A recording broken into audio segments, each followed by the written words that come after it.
அரசியல் கல்வியை பள்ளிக்கூடங்களில் கல்லூரியில் கொண்டு வாங்க. பெண்களை அதில் பயிற்சி கொடுங்க, பொது வாழ்க்கைக்கு தயார்படுத்துங்க. அதுக்கு பிறகு நமக்கு 10 பேர் தேவைப்பட்டால் 30 பேர் அரசியல் நிற்கணும். அப்போ தான் இன்னைக்கு நீங்கள் போனீங்கன்னா ஒன்றும் இல்லை, எங்கள் ஊரில் இருந்து ஒரு பெண் இன்றைக்கு சென்னைக்கு வரணும்னா கூட அப்பா கூட வராரு அல்லது அண்ணன் கூட வரான். இந்த நிலைமை இருக்கா இல்லையா? எத்தனை வீட்டில் இருக்கு? அது உண்மை. ஆனா இருந்தா நினைச்சிடறேன். அரசியலுக்குள்ள பெண்கள் வருகின்ற பொழுது வீட்டார்கள் அதை எப்படி பார்ப்பாங்கிறத கேள்வி. அப்ப அரசியலுக்கான வாய்ப்புகள் கிடைத்தாலும் கூட வீட்டார்கள் மறுக்கிறாங்க. உனக்கெல்லாம் அரசியல் தேவையில்லை, நீ எதுக்கு போறாங்க அப்படிங்கிறாங்க. அப்ப நம்ம 10 பேர் தேடுறோம், 2 பேர் தர மாட்டேங்கிறாங்க. 20 பேர் தேடுறோம், 4 பேர் தர மாட்டேங்காங்கன்னு சூழ்நிலை வருகின்ற பொழுது 33% இடஒதுக்கீடுக்கோ அல்லது 50% இடஒதுக்கீடுக்கோ என்ன செய்ய முடியும்? இப்போ சீமான் அவர்கள் அதை ஒரு வயது இன்னைக்கு சந்திரபாபு நாயுடு என்ன சொல்றாரு, 3 பிள்ளைக்கு மேலே பெற்றுக்கங்க, நான் அரசுடைய சலுகைகளை கூட தரேன் உங்களுக்குங்கிற சொல்ற அளவுக்கு ஆயிடுச்சு. அப்ப ஒரு காலகட்டத்தில் மக்களுடைய குறைக்கணுங்கிற நிலைப்பாடை எடுத்த பொழுது அதை திமுகவுடைய ஆரம்பத்துல இருந்து மறுப்பு இருந்தது. இப்ப திமுக என்ன செய்யுது, மறைமுகமா ஆதரவு தர்ற மாதிரி என்ன சொல்லுது, அதுக்குமே அரசியல் அது வரட்டும் நாங்க பார்த்துட்டு முடிவு எடுப்போங்கிற மாதிரி ஸ்டாண்ட் பண்றாங்க. இப்ப அப்ப திமுகவுடைய முந்தைய ஸ்டாண்ட் என்னது, மறுத்து வச்சிருக்க முறை வியாபாரம் பண்ண முடியல. நீட்டு பாஸ் பண்ணா மட்டும்தான் அவன் பணத்தை வாங்கிட்டு போட முடியுது. அப்பயும் பணத்தை வாங்கிட்டு போடக்கூடிய வாய்ப்பு அவனுக்கு இருக்கு. ஆனாலும் கூட நீட்டு வந்த பின்னால எத்தனை அட்டம்னாலும் அடிக்கலாம்ங்கிற ஒரு வாய்ப்பு இருக்கு. ஒரு எளிய பிள்ளைகள் நம்ம கோச்சிங்க்கு செலவழிக்கக்கூடிய நிலைமையை வரணும்னா நீ மாத்து. கோச்சிங் அந்த மனப்பான்மையோட இருக்காங்க. அவர்கள் நடத்தக்கூடிய பிள்ளைகளும் என்ன செய்யறாங்க, அந்த பார்வையை நடத்துறாங்க. அப்ப ஒடுக்கப்பட்ட சமூகத்தினுடைய பிள்ளைகள் பெண்கள் இடஒதுக்கீடு 33% மசோதாக்கு மத்திய அரசு கடந்த முறையிலே கொண்டு வந்தாங்க. அது தாக்கல் செய்ய முடியல. காரணம் இந்த தொகுதி வரையறையோட சேர்ந்து வந்ததுனால அது பாஜகவினுடைய சதி பண்ண முடியல. மாநில அரசு கடந்த திமுக அரசும் அதை எதிர்த்தாங்க. இப்ப இருக்கிற தவிக அரசும் இந்த தொகுதி மறுவரைக்கு எதிராக தீர்மானம் நிறைவேற்றிருக்காங்க சட்டப்பேரவையில். ஆனா பெண்கள் இடஒதுக்கீடு அதோட சேர்க்காம உடனே அமல்படுத்துங்க அப்படின்னு சொல்லியிருக்காங்க. இது எப்படி பார்த்து, அதாவது பெண்களுக்கான இடஒதுக்கீட்டில் இன்னைக்கு வீடுகளில் ஆண்களுடைய மனநிலை எப்படி இருக்குன்னு கேட்டீங்கன்னா, மனைவி எவ்வளோ படித்து எவ்வளோ பெரிய அறிவாளியாக இருந்தாலும் தனக்கு கீழங்கிற மாதிரி தான் வச்சிருக்கிறேன். ஒரு தாய் தகப்பன் பிள்ளைகளை வளர்க்கின்ற பொழுது பையனுக்கு கொடுக்கக்கூடிய சுதந்திரத்தை பெண்களுக்கு கொடுக்கறது கிடையாது, தான் பெற்ற மகளாக இருந்தாலும் கொடுக்கறது கிடையாது. அப்போ இந்திய மரபில், இந்த மண்ணுக்குரிய மரபில் ஆண் ஆதிக்கம் என்பது ரத்தத்திலே ஊறி கிடக்குது. அப்போ பெண்களுக்கான வாய்ப்புகளை கொடுக்கறது கிடையாது. நீங்கள் சொன்ன மாதிரி உள்ளாட்சி பொறுப்புகளில் எத்தனையோ பெண்கள் வந்தாலும் கூட அந்த பெண்களுடைய கணவனோ அல்லது சகோதரனோ அல்லது தந்தையோ தான் அந்த இடத்தை ஆக்கிரமித்து கொண்டு அதிகாரம் செலுத்துறவனா இருக்கிறான். இது ஒரு பின்னடைவு தான் என்றாலும் கூட இந்த பின்னடைவுக்காகவே என்ன செய்ய முடியாது, இல்லாமல் பண்ண முடியாது. அப்போ சீமான் கொடுக்குற மாதிரி 50 விழுக்காடு என்பது மக்கள் தொகையில் இருக்கின்ற பொழுது அப்போ 50 விழுக்காடு கொடுக்க வேண்டிய சூழ்நிலை உருவாக்க வேண்டியதானே. முதலமைச்சரே சொல்லியிருக்காரு, பெண்கள் தான் அதிகமாக வாக்கு செலுத்தியிருக்காங்க. நான் என்ன சொல்றேன், உன் கட்சியில் நீ எத்தனை பெண்கள் கொடுக்குற? சீமான் மாதிரி 50% திமுக கொடுத்துருக்கியா? 50 விழுக்காடு அனாமகால் கொடுத்துருக்கியா? பொது உடைமை கட்சியில் கொடுத்துருக்கீங்களா? அதை முதல்ல பேசுங்க. முதல்ல நீ பெண்களுடைய இடஒதுக்கீட்டை பற்றி பேசக்கூடிய தகுதி சீமானுக்கு மட்டும்தான் இருக்கு. இப்போ அதே போல் நான் தாவா கேட்குறேன், நீங்கள் பெண்களுக்கு 50 விழுக்காடு நீங்கள் இடஒதுக்கீடை கொடுத்துட்டு நீங்கள் பேசுங்க. எந்த கட்சியுமே, பாஜகவாக இருந்தாலும் சரி, காங்கிரஸாக இருந்தாலும் சரி, பொது உடைமை எந்த கட்சியுமே பெண்களுக்கான எண்ணிக்கை அடிப்படையிலான விகிதாச்சாரம் கொடுக்கல. குறைஞ்சபட்சம் 33% கூட கொடுக்கல என்பதுதான் வெளிப்படையான விஷயம். அப்போ இந்த சூழ்நிலையில் நீங்கள் அங்கே தீர்மான நிறைவேற்றத்திற்காக போராடுற மாதிரி நடிக்கிறீங்களே ஒழிய அந்த இது நிறைவேற்றினா கூட அடுத்த தேர்தலுக்கு பின்னால் தான் பண்ணுவோம்னு வேற சொல்கிறீங்க. அப்போ பெண்களை அதுக்கு தயார்படுத்தணும். முதல்ல தகுதியானவர்கள் கிடைக்கலங்கிறது ஒரு பார்வை இருக்கிறது. ஆனால் அந்த அரசியல் தகுதி அவர்களுக்கு வளர வைக்கணும்னா அரசியல் கல்வியை பள்ளிக்கூடங்களில் கல்லூரியில் கொண்டு வாங்க. பெண்களை அதில் பயிற்சி கொடுங்க, பொது வாழ்க்கைக்கு தயார்படுத்துங்க. அதுக்கு பிறகு நமக்கு 10 பேர் தேவைப்பட்டால் 30 பேர் அரசியல் நிற்கணும். அப்போ தான் அது சாத்தியமாகும். அவங்களாம் தயாராக தான் சார், இல்லை தயாராக இருக்கிறாங்க. ஆனால் அதுக்கான ஸ்பேஸ் வெளி இல்லை. நம்ம சொல்கிறோம், இன்னைக்கு நீங்கள் போனீங்கன்னா ஒன்றும் இல்லை, எங்கள் ஊரில் இருந்து ஒரு பெண் இன்றைக்கு சென்னைக்கு வரணும்னா கூட அப்பா கூட வராரு அல்லது அண்ணன் கூட வரான். இந்த நிலைமை இருக்கா இல்லையா? எத்தனை வீட்டில் இருக்கு? அது உண்மை. ஆனா இருந்தா நினைச்சிடறேன், டாட்டா கட்டிட்டு அவன் புறப்பட்டு வரானா இல்லையா? அப்போ இந்த வெளி அவங்களுக்கு கிடைக்குது இல்லை, இந்த வெளி பெண்களுக்கு இன்னைக்கு வரை இல்லை. அப்போ ஒரு கல்விக்கு, ஒரு வேலைவாய்ப்புக்கு இந்த நிலைமை இல்லாத பொழுது, அரசியலுக்குள்ள பெண்கள் வருகின்ற பொழுது வீட்டார்கள் அதை எப்படி பார்ப்பாங்கிறத கேள்வி. நிச்சயம். அப்போ அரசியலுக்கான வாய்ப்புகள் கிடைத்தாலும் கூட வீட்டார்கள் மறுக்கிறாங்க. உனக்கெல்லாம் அரசியல் தேவையில்லை, நீ எதுக்கு போறாங்க அப்படிங்கிறாங்க. அப்போ இந்த ஒரு காலங்காலமாக இருந்த இந்த கலைத்துறையிலே கூட பெண்கள் அவ்வளோ எளிதாக நுழைய முடியல. முதல்ல தயக்கம் இருந்தது. குடும்ப நிறைய சிரமத்தை சந்திக்கிறாங்கல்ல. அப்ப அதைத்தான் சொல்றேன். அப்ப அரசியலுக்குள்ள போனோம்னா பொது வாழ்க்கைக்குள்ள போறவங்களுக்கு ஒரு துணிச்சல் வரணும், அந்த அந்த அந்த ஆளுமை வரணும். இப்போ ஒரு ஜெயலலிதா போல நம்ம வந்து எல்லாத்தையும் நம்ம யோசிச்சிட முடியாது, ஒரு இந்திரா காந்தி போல எல்லாத்தையும் நம்ம யோசிக்க முடியாது. அப்ப அது போல எண்ணிக்கையில் பெருகின்ற பொழுதுதான் நமக்கு தேவைகளை விட அதிகமான மக்கள் இருக்கிறாங்க, பெண்கள் இருக்கானதான் இது துணிச்சல் அந்த முடிவு எடுக்க முடியும். நம்ம 10 பேர் தேடுறோம், 2 பேர் தர மாட்டேங்கிறாங்க, 20 பேர் தேடுறோம், 4 பேர் தர மாட்டேங்காங்கன்னு சூழ்நிலை வருகின்ற பொழுது 33% இடஒதுக்கீடுக்கோ அல்லது 50% இடஒதுக்கீடுக்கோ என்ன செய்ய முடியும்? இப்போ சீமான் அவர்கள் அதை வந்து ஒரு வைராக்கியமாக பண்ணுறாரு, தகுதி பார்த்து பண்ணல, முன் வரவங்களுக்கு வாய்ப்பு கொடுக்குறாரு. அது கூட ஒரு நல்ல விஷயம் தான். 50 பேர் வந்து என்ன செய்றாங்க, இதுக்குள்ள வருகின்ற பொழுது ஒரு பயிற்சி பெற தயாராகிடுவாங்க, பேசுவதற்கு தயாராவாங்க, அரசியலை புரிவதற்கு தயாராகிடுவாங்க. அந்த மாதிரி எல்லா கட்சியும் நான் சொல்கிறேன் 50% கொடு, எல்லா கட்சிகளும் பாரபட்சம் இல்லாமல் 50 விழுக்காடு பெண்களுக்கு கொடுங்க. அதுக்கடுத்து இந்த சட்டத்துக்கு வேலை இல்லைன்றேன். நிச்சயமா சமூக நீதினு பேசுறாங்க, பெண் உரிமைன்னு பேசுறாங்க. நீ உன்னுடைய அரசியல் கட்சி நீ இந்த முடிவெடுத்து செயல்படுத்து. இந்த சட்டத்துக்கே தேவையில்லைன்ற நான், சட்டம் எதுக்கு? நீ நடைமுறைப்படுத்துக்கு தயாராக இல்லாத பொழுது தானே அந்த சட்டத்துக்கு அங்கே பேசப்படுது. அதனால் அது வந்து ஒரு போலித்தனமான ஏமாற்றுக்காக தள்ளி போட்டுக்கிட்டு இருக்காங்க. அதனால் அவங்க நினைச்சதை இந்த தொகுதி மறுவரையறை சட்டத்தை நேற்ற வேண்டும் என்பதற்காக அதோட இணைச்சு கொடுக்குறாங்க. நீ இதுக்கு ஆசைப்பட்டீங்கன்னா அதுக்கு ஒத்துக்குங்கிற மாதிரி. இது வந்து அரசியல் சாணக்கியத்தனம் அல்ல, இது அரசியல் சதி. அதனால இவங்க வந்து என்ன செய்றாங்க, அதை மறுக்கிறாங்க அந்த நிலையில். அதனால் வந்து பெண்களுக்கு வந்து மனப்பூர்வமாக கட்சிகள் போகாமல் உரிய பங்கீட்டை கொடுப்பது தயாராகணும். அதுக்குரிய பயிற்சியை பெண்களுக்கு கிடைக்கிற மாதிரி மற்ற சமூகங்களும் அரசியலும் குடும்பங்களும் என்ன செய்யணும், நம்ம அதுக்கு வந்து மனநிலைக்கு வந்துடணும். அப்படிதான் நினைக்கிறேன். நீங்க சொல்ற மாதிரி விழிப்புணர்வு, அவங்களுக்கான ஒரு பயிற்சி எல்லாம் கொடுக்கறதுக்கு முன்னாடி முக்கியமான ஒரு விஷயம், பழைய பழம்பெரும் கட்சிகளே வந்து பாதி விழுக்காடு பெண்களுக்கு இடஒதுக்கீடு அந்த இவங்களே அந்த வாய்ப்பை கொடுத்தாதான் இது ஒரு அடுத்த கட்டத்துக்கு போக முடியும் அப்படிங்கிறது உங்க வாயிலா தெரிஞ்சுக்க முடியுது. இன்னொரு முக்கியமான விஷயம், இந்த தொகுதி மறுவரையில வந்து தமிழகம் பயப்படுறதுக்கான காரணம் என்னன்னா 39 எம்பிகள் இருக்காங்க. இதுல வந்து அதிமுக பாமக போன்ற கட்சியில் என்ன சொல்றாங்க அப்படின்னா, மத்திய அரசு என்ன சொல்றாங்க, இந்த தொகுதிகள் வந்து நம்ம 39 குறையதுக்கு வாய்ப்பு இல்லை, கூடுறதுக்கும் வாய்ப்பு இருக்கு, அப்படிங்கிறனால இதை பயன்படுத்தி ஆகணும் அப்படின்னு அவங்க முன்வைக்கிறாங்க. ஆனா தாவேகா உட்பட மற்ற திமுக மற்ற கட்சிகள் என்ன சொல்றாங்க, இல்ல இது பாதிக்கு இருக்கு, ஏன்னா நம்ம வந்து மக்கள் தொகை கணக்கெடுப்புன்னு வராங்க, நம்ம வந்து ஏற்கனவே வந்து இந்த குடும்ப கட்டுப்பாடு இந்த மாதிரி விஷயங்கள்ல மக்கள் தொகையை குறைச்சிருக்கிறோம். அப்ப இவங்க இந்த அடிப்படை இல்லாம மக்கள் தொகை அடிப்படையில் இதை பிரிச்சு கொடுத்தாங்க அப்படின்னா வட மாநிலங்கள் வந்து அதிகமாக அவங்க அந்த விஷயங்களை வந்து முழுமையாக பயன்படுத்தலை. அதனால அவங்க மக்கள் தொகை அதிகமாக இருக்காங்க, அவங்க நிறைய எம்பிக்கள் வாங்க வாய்ப்பு இருக்கு. தென் மாநிலங்கள் வந்து அதில் பாதிப்படைய, அதில் கேரளா உட்பட இவங்கெல்லாம் பாதிக்க வாய்ப்பு இருக்குன்னு சொல்லி எல்லாருமே எதுக்குறாங்க. இது வந்து உண்மையிலே வந்து எம்பிக்களை அதிகரிக்க வாய்ப்பு இருக்குமா, குறையதுக்கு வாய்ப்பு இருக்குமா?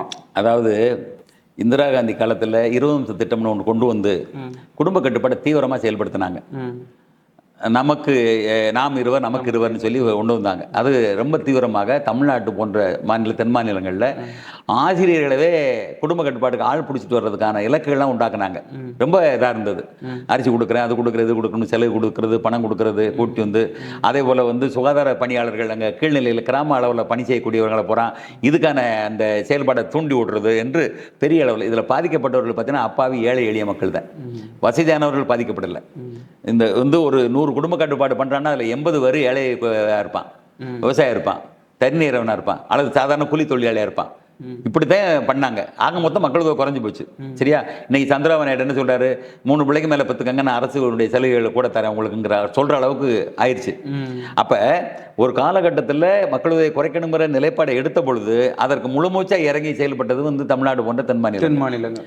அப்ப ஏற்கனவே 41 தொகுதியாக இருந்த தமிழ்நாட்டில் 39 குறையும் பொழுது யாருமே கேட்கல. தொகுதி மறுவரை செஞ்சனால தானே அந்த இது வந்தது. அப்பயே கேள்வி கேட்கல.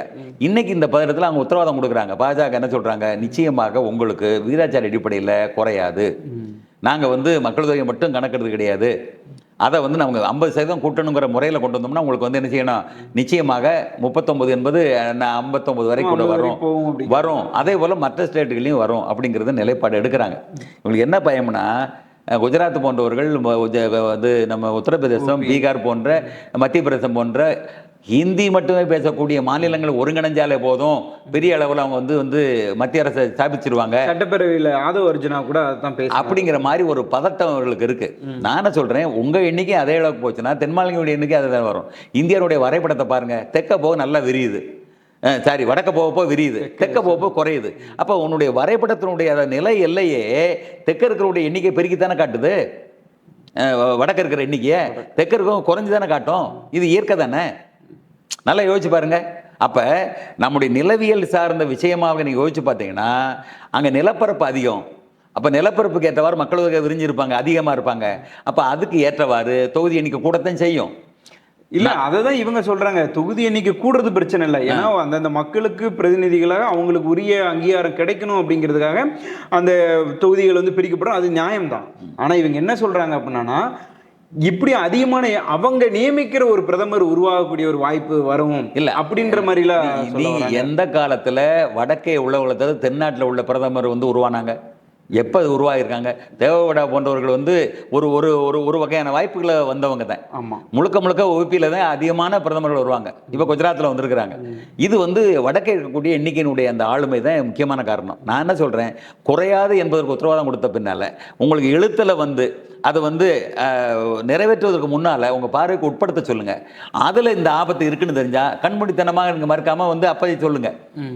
அப்போ சொல்லுங்கள், இது இந்த திருத்தம் கொண்டு வந்தால் தான் ஏற்றுக்கணும்னு சொல்லுங்கள். அப்போ அதை பார்ப்பதற்கு முன்னால் இப்போ அதைத்தான் சொல்லுது. திமுகவுடைய ஆரம்பத்திலிருந்து மறுப்பு இருந்தது. இப்போ திமுக என்ன செய்யுது, மறைமுகமாக ஆதரவு தர்ற மாதிரி என்ன சொல்லுது, அதுக்குமே அரசியல் அது வரட்டும், அது வரட்டும், நாங்கள் பார்த்துட்டு முடிவு எடுப்போங்கிற மாதிரி ஸ்டாண்டு பண்ணுறாங்க. இப்போ அப்போ திமுகவுடைய முந்தைய ஸ்டாண்ட் என்னது, மறுத்தது. இப்போ ஒரு ஸ்டாண்ட் என்னது, வரட்டும், நாங்கள் பார்த்துக்குறோம், அதுக்கு ஏற்றபடி நாங்கள் முடிவு எடுத்துக்குருவோம் அப்படிங்கிறாங்க. இப்போ இவங்க அரசியல் என்னது, தேவைக்காக வர வழி இல்லை, இடதுசாரிகளோடு கூட்டணி சேர்ந்து ஆட்சி அமைச்சிருக்காங்க, அவங்களுடைய முடிவில் தான் போகணும். அப்போ அந்த அடிப்படையில் தான் இருப்பாங்க. அப்போ பாமக போன்றவர்கள் ஆதரிக்கிறாங்க. ஏன்னா பாஜகவோடு இணைந்திருப்பது மட்டும் இல்லை, அவங்க காரண காரியத்தோடு சொல்கிறாங்க, சொல்லிட்டு அதனால் இதை மறுக்கக்கூடாது, காலத்தின் கட்டாயம். அப்போ காலம் என்பது மாற்றத்திற்கு உட்பட்டது. காலங்காலமாக வந்து இதே வச்சுக்கு நீங்கள் சுமந்துக்கிட்டு இருப்பீங்களா, மாற்றத்திற்கு ஏற்றவாறு சில மாற்றங்களை செஞ்சு தானே ஆகணும் என்கிற நியதிப்படி தொகுதி மறு வரையறை செய்தே ஆக வேண்டும். அப்படி செய்கின்ற பொழுது தென் மாநிலங்களுக்கு பெரிய இழப்பு இல்லாமல் பார்த்து கொள்வதற்கு உத்தரமாக இருந்தால், உத்தரவாதம் இருந்தால் என்ன செய்யலாம், சரி அதை ஏற்பதற்கு தயாராகணும். இதுதான் நம்முடையது. பிடிவாதமாக ஒன்றை மறுப்பதில் எந்த விதமான பயனும் கிடையாது. சமூக நீதித்துறை அமைச்சர் வன்னியரசு கூட அவர் அதான் சட்டப்பேரவை சொன்னார், அம்பேத்கர் சொன்னதாக சொல்லியிருந்தார். இவங்க பாஜக உட்பட்ட கட்சிகளை வந்து இவங்க கொடுக்குற மாதிரி கொடுத்துதான் பின்னாடி அதுக்கான விஷயம். இல்லை அவர் சொல்றாரு என்ன கேட்டீங்கன்னா, பாஜக எது கொண்டு வந்தாலும் அதோட சதி இருக்கும், மேலோட்டமாக பார்த்தா தெரியாது, ரொம்ப ஆழமாக பார்த்தா அந்த சதியை உணர முடியும், அதனால நம்ம எச்சரிக்கையா இருக்கணும் அவருடைய பார்வை. ஏன்னா அவருக்கு சமூகம் சார்ந்த, அவர் கட்சி சார்ந்த, அவருடைய கொள்கை சார்ந்த விஷயத்தை பேசுறாரு. நானே சொல்றேன், பொதுவாக ஒரு இதை கொண்டு வரதுக்கு முன்னாலே எடுத்த உடனே நம்ம மறுக்க கூடாது. அதுல உள்ள சரத்து சரியா இருக்கா, அது வந்து நம்மளுடைய புரிதலுக்கு உட்பட்டு நம்மளுக்கு இழப்பு இல்லாமல் இருக்கான்னு தெரிஞ்சுக்கிட்டு நீங்க மறுங்கன்ற, யாராக இருந்தாலும், அது தேவைக்கு அரசாக இருந்தாலும் சரி. இப்போ உதாரணமா இங்க இருக்கக்கூடிய சிபிஎஸ்சி பள்ளிகளில் பூரா ஹிந்தி சொல்லி கொடுக்கறதுக்கு ஆயிரக்கணக்கான பள்ளியில், ஆனால் மத்திய அரசு இலவசமாக இந்த பிள்ளைகளுக்கு வந்து நான் சொல்லிக் கொடுக்க தயாராக இருக்கிறேன், நீங்கள் ஒரு பைசா கூட கட்டணம் வேணும்னு சொல்லி நீ வந்து நவோதயா பள்ளிகளை மறுக்கிற, மத்திய அரசு பள்ளிகளை வந்து நீ வந்து விட வேண்டியதானே. அப்போ நீ ஆயிரக்கணக்கான பள்ளியில் ஹிந்தி சொல்லி கொடுக்கறதுல வந்து தமிழ் அழியாது, அவன் வந்து ஒரு 50 பள்ளியில் சொல்லிக் கொடுக்கக்கூடிய அந்த பள்ளியில் ஹிந்தி சொல்லிக் கொடுக்கறதுனால தமிழ் அழிஞ்சு போயிருமா? அப்போ மாநில அரசு என்ன செய்யணும், தமிழ் வளர்ச்சிக்கான திட்டமிடத்தான் செய்யணுமே ஒழிய மத்திய அரசினுடைய பள்ளிகளை மறுப்பது என்பதும் தப்பான ஒரு விஷயம். அதே போல தான் நான் என்ன சொல்கிறேன், நீட்டுக்கும் சொல்லக்கூடிய செய்தி என்னென்னா, நீட்டு வந்த பின்னால் இன்றைக்கு வந்து அந்த தனியார் மருத்துவக் கல்லூரி வச்சிருக்கவங்க பூரா வியாபாரம் பண்ண முடியலை. நீட்டு பாஸ் பண்ணால் மட்டும்தான் அவன் வந்து பணத்தை வாங்கிட்டு போட முடியுது. அப்பயும் பணத்தை வாங்கிட்டு போடக்கூடிய வாய்ப்பு அவனுக்கு இருக்குது. ஆனாலும் கூட நீட்டு வந்த பின்னால் எத்தனை அட்டப்புனாலும் அடிக்கலாம்ங்கிற ஒரு வாய்ப்பு இருக்குது. ஒரு எளிய பிள்ளைகள் வந்து என்ன, நம்ம கோச்சிங்க்கு செலவழிக்கக்கூடிய நிலைமை வரணும்னா நீ மாற்று, கோச்சிங் பண்ணக்கூடாதுன்னு தடு, தனியார் கோச்சிங்கை வந்து கட்டுப்படுத்து, அரசு கோச்சிங்கை எண்ணிக்கையில் அதிகப்படுத்து. அப்போ இந்த அரசு பள்ளிகளும் ஏழை எளிய மக்களும் அரசு உதவி வரும் பள்ளிகளை போறாம அதிகமான எண்ணிக்கையில் நீட்டில் தேர்ச்சி பெறவும் மருத்துவ இடத்தை பெறுவதற்குமான ஒரு தகுதியை உருவாக்குன்றேன். இப்போ நம்ம அந்த நீங்க நீட்டை பத்தி சொன்னவனே தான் பார்த்தோம், நீட்ல தேர்ச்சி பெற்ற மாணவர்களோட பேட்டியெல்லாம் பார்த்தோம். பேட்டி என்ன பண்றாங்க, அவங்களே வந்து நிறைய சொல்றாங்க, நீட் இருந்ததுனால தான் நான் தேர்ச்சி பெற்றேன் முடிஞ்சது. இதே நான் இதுல பொதுவாக என்ன பேசுறாங்கன்னா, நாங்கள் 12th நல்ல மார்க்கே எடுத்திருந்தாலுமே நிறைய சீட்டுகள் வந்து மார்க் அடிப்பில் கிடைக்கும். இன்னொன்று சொல்றேன், முக்கியமான ஒரு விஷயத்தை சொல்லியிருப்ப, பள்ளிகளினுடைய நிர்வாகம் பூரா ஒரு ஆதிக்க சமூகத்தில் இருக்குன்னு வச்சுக்கோங்க, அங்க இருக்கக்கூடிய ஒடுக்கப்பட்ட சமூகத்தினுடைய பிள்ளைகள் பூரா பயந்து படிச்சிருப்பாங்க, ஆசிரியர்களும் அவர்களுக்கு ஆதரவாக இருந்திருக்க மாட்டாங்க. அப்ப இயல்பாவே மதிப்பெண் குறைஞ்சு போயிடும், இயல்பாவே மதிப்பெண் குறைஞ்சு வரும். 95 மதிப்பெண் எடுக்கக்கூடியவன் இந்த நெருக்கடிகளுக்குள்ள அவன் எடுத்தானா 80 மார்க் எடுக்க முடியும். நல்லா புரிஞ்சுக்கங்க. நீங்க சொன்னதுனால ஒரு விஷயத்த நான் சொல்றேன், இது எனக்கு தெரிஞ்ச ஒரு ஆசிரியரே இந்த விஷயம் சொல்லியிருந்தாங்க. நீங்க சொன்னீங்க இல்லையா, இந்த மாதிரி ஆதிக்க சாதிகள் வச்சிருந்திருப்பாங்க இந்த ஒடுக்கப்பட்ட பிள்ளைகள் படிக்கும் போது, ஆசிரியர்களுக்கு கட்டளை அந்த மாதிரி இருக்கு. நான் சொல்றேன், பள்ளிகளுடைய பெரும்பான்மையான பள்ளிகள் 90 விழுக்காட்டு பள்ளிகள் அதிக ஜாதியினுடைய பள்ளிகளாக இருக்கிறது. அங்க ஆசிரியர்களும் அந்த மனப்பான்மையோட இருக்காங்க. அவர்கள் நடத்தக்கூடிய பிள்ளைகளும் என்ன செய்றாங்க, அந்த பார்வையில் நடத்துறாங்க. அப்ப ஒடுக்கப்பட்ட சமூகத்தினுடைய பிள்ளைகள், ஏழை எளிய பிள்ளைகள் அந்த நெருக்கடிக்குள்ள என்ன செய்யறான், 95 மார்க் எடுக்கிறவன் 80 மார்க் எடுக்கிறான். நல்லா புரிஞ்சுக்கோ. அதே நேரத்தில் அந்த நிர்வாகத்தினுடைய ஆதரவோடும் அந்த ஆசிரியர்களுடைய அரவணைப்போடும் படிக்கக்கூடிய பிள்ளை என்ன செய்யறான், அவன் இயல்பா எடுக்கக்கூடிய 70 மதிப்பெண் எடுக்கக்கூடியவன் 95 மதிப்பெண் எடுக்கிற மாதிரி காட்டுறாங்க. ஏன்னா அவன் ஃபோக்கஸ் பண்றான், அவனை லிஃப்ட் பண்றான். அப்ப இந்த மாதிரியான வேரியேஷன்ல அந்த பள்ளியில அவளை மதிப்பெண் எடுக்க முடியல. ஆனால் நீட் என்பது அப்படி அல்ல, எல்லாம் காமன் ஆயிருது. அங்க வாதிக்கவும் செய்ய முடியாது, ஒடுக்கவும் முடியாது. அப்ப எளிய பிள்ளை நினைச்சான், முயற்சி பண்ணி படிச்சு மருத்துவத்துக்கு இடம் பெற்றுறான். அப்ப அந்த அந்த மருத்துவ கல்வியை பெறுவதற்கான வாய்ப்பு கிடைச்சிருது. நல்லா யோசிச்சு பாருங்க. அப்ப இந்த கோணத்தில் நீங்க பாத்தீங்கன்னா எவ்வளோ பள்ளிகளில் நெருக்கடிக்கு ஆளான பிள்ளைகள், மதிப்பெண் எடுக்க முடியாமல் போன பிள்ளைகள் நீட் தேர்வில் நல்ல மதிப்பெண் பெற்று மருத்துவ கல்வியை பெற்று விடுகிறார்கள் என்கிற யதார்த்தத்தை நமக்கு சேர்த்து பார்க்கணும். நிச்சயமா சேர போகணும். அப்ப ஸ்டூடெண்ட்ஸே வரவேற்கிறாங்க. இந்த யதார்த்தத்தை ஏன் உன புரிஞ்சுக்கிற? அப்ப இன்றைக்கு கல்வி வணிகம் செய்யக்கூடிய பெருமுதலாளிகள் தான் இதை தடுக்கிறார்கள், மறைமுகமா தூண்டி விடுறான். அப்ப அரசியல்வாதிகளுக்கு இந்த நுட்பம் புரியல. இவ்வளவு தூரம் நடைமுறை, நீ விவாதத்துக்கு வா, பொது விவாதத்துக்கு வா, நீ வாட்டி இஷ்டம் போல பேசுற. இப்ப தாவை கட்சியினுடைய தலைமைக்கு நான் சொல்றேன், விஜய் அவர்களும் சொல்றேன், இது உள்ளபடியே இது உண்மையான இது வெற்றியை தருகிறதா தோல்வி தருகிறதா? மத்திய அரசினுடைய சிலபஸை வச்சுக்கிட்டு நீங்க பாடம் நடத்துறேன்னு ஒரு குற்றச்சாட்டு இருக்கு, அதை ஏத்துக்கிறேன்.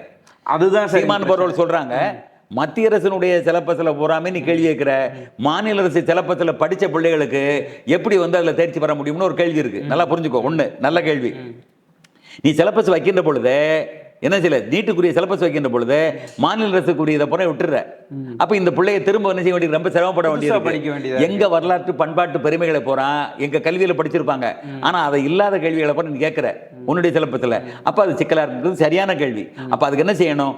மாநில அரசு நடவடிக்கை, மாநில அரசு இத்தனை விகிதாச்சார அடிப்படையில் எங்களுடைய கேள்விகள் உள்ள வரணும். ஒவ்வொரு மாநிலத்துக்கு ஒரு 5 கேள்வி, 100 கேள்வி குடிக்கிற 20 மாநிலம் 5 கேள்வி உள்ள கொடு. அப்ப 100 கேள்வியுமே எல்லா மாநிலத்துக்கும் தெரிஞ்ச கேள்விகளா இருக்கும்.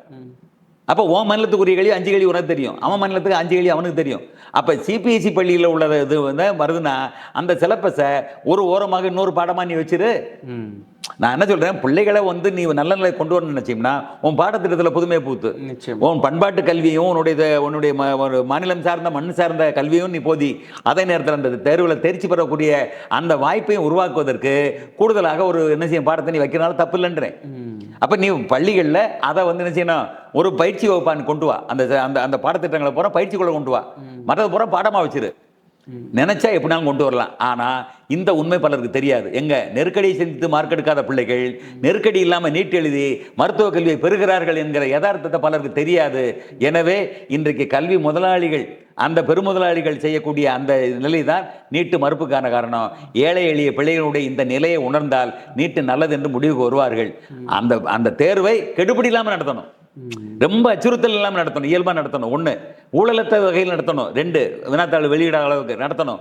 3வது எல்லா மாநிலத்திற்கும் சம பங்களிப்பு தரக்கூடிய கேள்விகளாக இருக்கணும். இந்த சீர்திருத்தமெல்லாம் பண்ணா நீட்டை விட சிறந்தது எதுவுமே இருக்காது.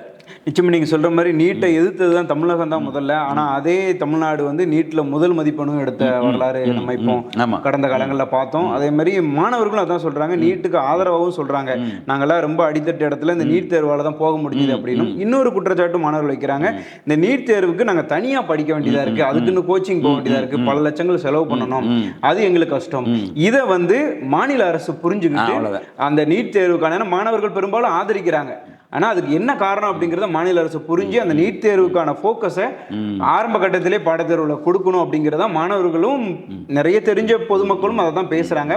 அந்த வகையில புதியசா பொறுப்பேற்றிருக்கிற தாவேக அரசு இந்த நீட் தேர்வை எப்படி வித்தியாசமான பார்வையில் அணுக போறாங்க, மாணவர்களோட இதை ஒரு ஆய்வு பண்ணி ஒரு விழிப்புணர்வை ஏற்படுத்தி பொதுமக்கள் மத்தியிலும் இதை கேட்டு இதை ஒரு புதுசாக ஒரு அணுகணும் அப்படின்னு எல்லாருடைய பார்வையாக இருக்கு.